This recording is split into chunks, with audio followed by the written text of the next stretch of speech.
you could take us back to a year ago, can you bring us into what you were thinking at that time, considering that Hangzhou, this experience was coming up very quickly? Okay, so being at the first meeting with Miss Li and Zhang Laoshi, I always just thought Hangzhou was sort of this hypothetical thing and wasn't really going to happen, and my dad just sort of signed me up for this thing that wasn't really going to happen, and everything was going to be okay, and I saw all my friends, and then I moved to Hong Kong, and I realized that Hangzhou is actually a real thing, and I got really excited about it, and it turned out pretty good. So Kelly, this is her first year at CIS. So we're talking about quite a few differences. First year at CIS, first year with a new education system, and to a new location. But that's not all, because you can always send your child to boarding school and another location. But we are talking about a CIS-run boarding school for the very first year, somewhat like guinea pig.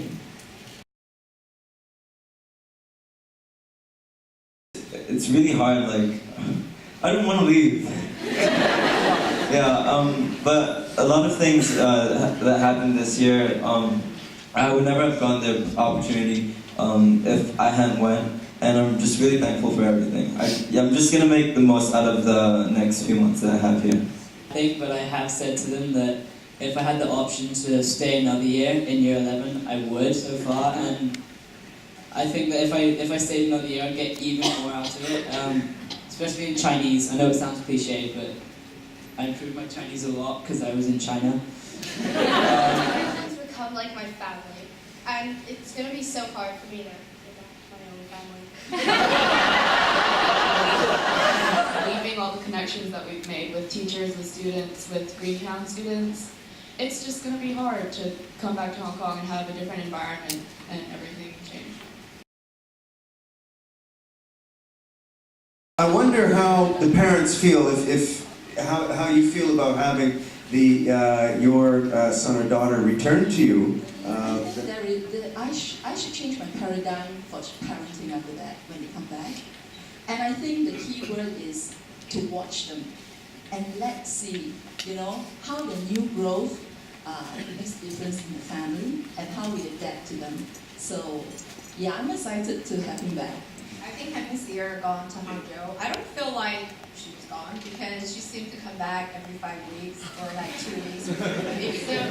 And I don't really feel, it just seemed like a long trip that she was on, and then she comes back quite often. And I feel more comfortable. I think I have grown to be able to let go as a parent because my older daughter also went to university.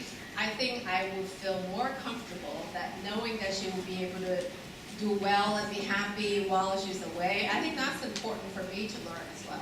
I'm very thankful I have this year because I feel like I had that time a smaller family unit, but I also get to welcome her back. And it's helped me put some things into perspective. For example, I think that really I don't have that many more years of her at home. I'm thankful I still have another 3 years before she goes off to university.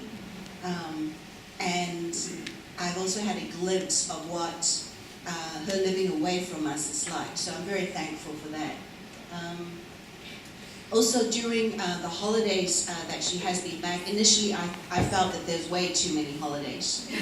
With 2 other kids at CIS, Hangzhou always seemed to have more holidays.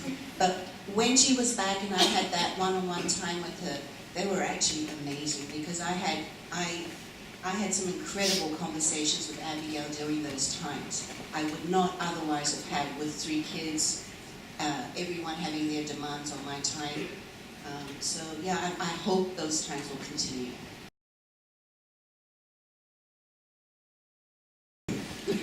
We wake up at 7 when we have to get to breakfast at 7.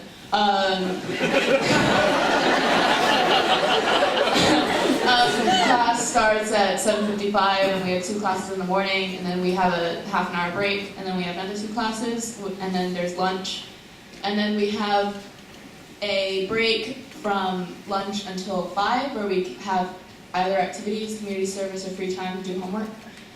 or sports on Wednesdays, which we get to choose. And then at night we have another class, and then we have dinner, and then we have another class, and then free time until bedtime, which is, well, we have tech time at 9, so, and then we have 45 minutes until we have to go to bed.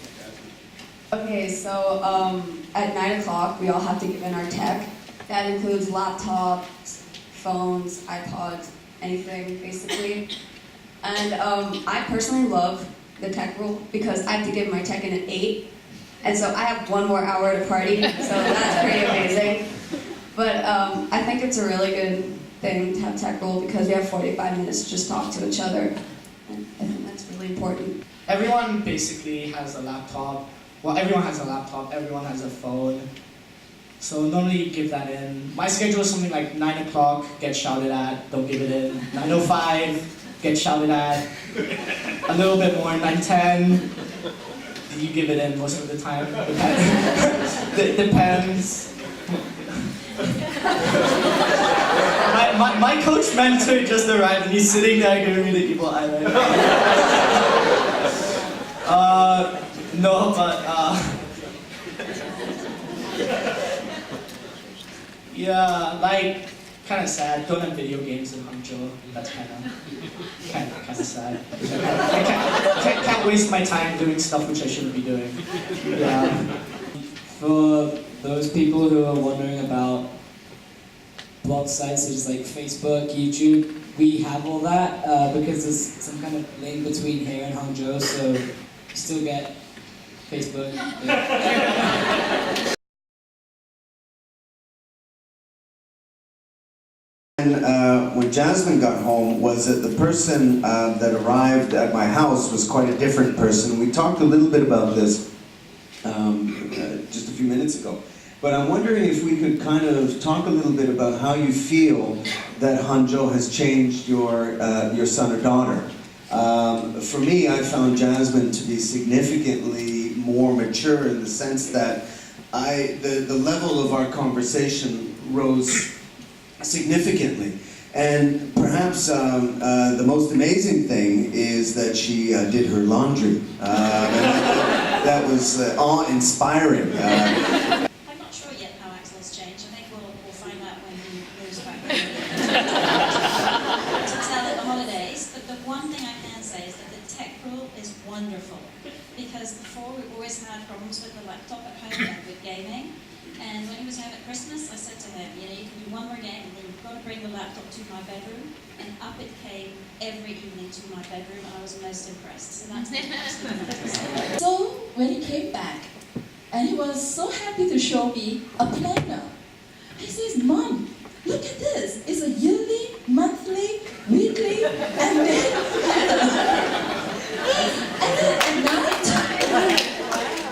at night, we went through this discussion, and he was telling me how he should be scheduling his time so that he will have enough time to do his homework properly and also to do his debate prep work because, you know, he has a few tournaments coming up. So I guess, you know, when the children have many good things they like to do and they're strapped for time, they really want to manage the time well, and this is a very good life skill.